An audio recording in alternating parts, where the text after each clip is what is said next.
Hello, bachcho. Let's read this question.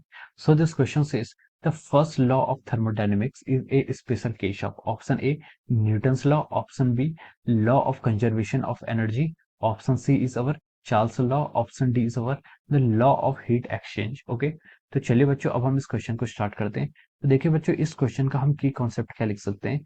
इस question का हम की कॉन्सेप्ट लिख सकते हैं। देखिए हमें क्या बताना है, फर्स्ट लॉ ऑफ थर्मोडायनेमिक्स क्या आपका कौन सा किस लॉ का क्या है आपका किसका स्पेशल केस है। ठीक है, तो हम इसका की कॉन्सेप्ट क्या लिख सकते हैं, first law of our thermodynamics. ठीक है, थर्मोडायनेमिक्स की first law.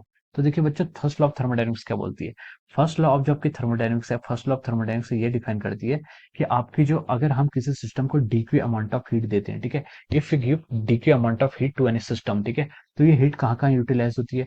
Some part of the heat will flow, ठीक है, कुछ पार्ट जो हीट का होता है वो उसकी इंटरनल एनर्जी को इंक्रीज करता है and some part will do some work. ठीक है, और कुछ पार्ट्स क्या करती है, वर्क करती है। ठीक है, इंटरनल एनर्जी इंक्रीज करेगा यानी कि उसका टेम्परेचर बढ़े, डिफरेंस इंक्रीज होगा, और डीडब्ल्यू यानी कि वर्क डन में कुछ यूज होता है। ठीक है, तो ये आपकी फर्स्ट लॉ ऑफ थर्मोडायनेमिक्स है। ठीक है, तो ये आपका देखिए डीक्यू क्या है, डीक्यू अमाउंट ऑफ एनर्जी आपने दी, वो एनर्जी कहाँ का स्पेंड हुई, कुछ एनर्जी इंटरनल एनर्जी को इंक्रीज करने में स्पेंड होगी और कुछ एनर्जी आपकी वर्क डन में चले जाती है। ठीक है, तो हम बोल सकते हैं कि ये आपकी क्या है, एनर्जी कंजर्वेशन पर बेस्ड है। ठीक है, this law is based upon our energy conservation. ठीक है, तो हम लिख सकते हैं कि यहाँ से ये आपका क्या है, एनर्जी कंजर्वेशन पर आपका बेस्ड है। ठीक है, ये कहाँ पर बेस्ड है, आपका एनर्जी कंजर्वेशन पर बेस्ड है। ठीक है, तो इसका ये आपका राइट आंसर होगा। तो देखिए ऑप्शन ए में चलते हैं। ऑप्शन ए में उसने बोला कि Newton's law first law of thermodynamics is special case of Newton's law. ठीक है, तो ये रॉन्ग है। ठीक है, न्यूटन्स लॉ आपके न्यूटन्स लॉ ऑफ कूलिंग है, जो ये बताती है कि जो आपका हीट ट्रांसफर होता है, ठीक है, हीट लॉस्ट या फिर गेन होता है, वो आपका क्या करता है, it depends upon the dQ by d T जो होता है, it is proportional to the difference of temperature of the system and surrounding. ठीक है,